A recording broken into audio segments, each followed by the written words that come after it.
Kama ulikuwa ukifahamu kwamba Tundu Antipas Lissu ndiye mpinzani wa kwanza nchini kupewa kesi ya uhaini na kushtakiwa kwa kesi hiyo ambayo hukumu yake ni kifo, basi utakuwa hauelewi historia vizuri ya Tanzania. Unaambiwa Tundu Lissu ni mmoja tu, tena ni nambari 4 katika orodha ya watu ambao walishawahi kupewa kesi hizo nchini kutoka kwa viongozi wakuu wa nchi, nazungumzia maraisi wa nchi. Sasa unaambiwa kurasa wa kesi za uhaini ulianza kwa gwiji wa mapinduzi ambaye si mwingine anatajwa kama Oscar Kambona. Huyu ni mmoja wa shirika wa Mwalimu Nyerere ambao walishiriki kupigania uhuru. Oscar Kambona alitajwa kuwa na kesi hiyo ya uhaini, ingawa hakushtakiwa rasmi wala kufunguliwa kesi nchini kwa kuwa tu alikimbia nchi mwaka 1967, zama hizo ambapo Mwalimu Nyerere alikuwa ndiye rais. Sasa unaambiwa alipata tuhuma na njama za uhaini, ikiwemo kutajwa kupindua serikali, ambapo unaambiwa alikimbilia Uingereza, lakini kwa kuwa hakukuwa na kesi rasmi akiwa uhamishoni huko Uingereza, alirudi mwaka 1992 wakati wa vyama vingi vya siasa, naye akashiriki kuanzisha chama cha Democratic Party DP, ingawa hakuwahi kushika hatamu mwaka huo hadi alipofariki mwaka 1997. Unaambiwa huyo ndo mtu wa kwanza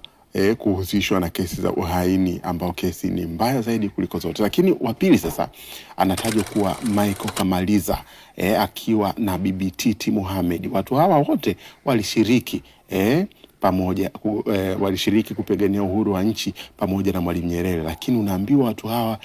wawili wakapewa tuhuma hizo za uhaini, ikiwa ni kupanga njama za kumuua Rais Julius Nyerere, kesi ambayo ilidumu kuanzia mwaka huo 1970 mpaka 1971, ambapo walihukumiwa kwa kesi hiyo ya uhaini wakaenda jela kabisa. Bibi Titi ambaye anafahamika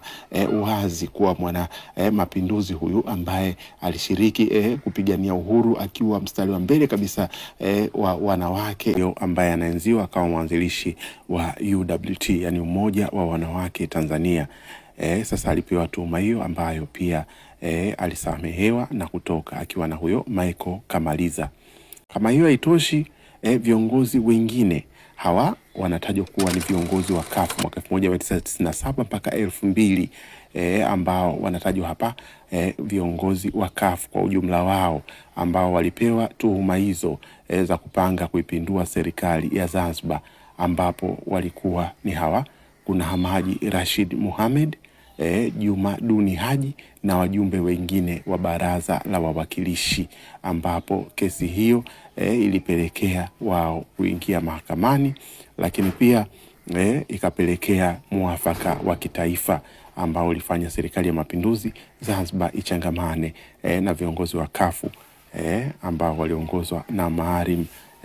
Seif. Tundu Lissu sasa ndo anatajwa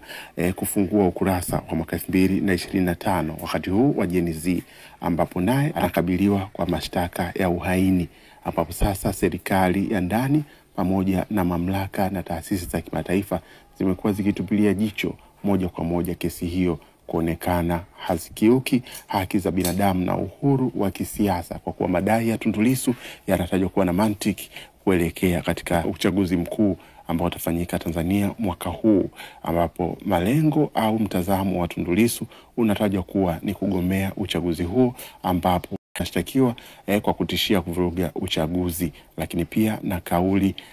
za kuharibu au za kusema vibaya Rais Samia Suluhu Hassan.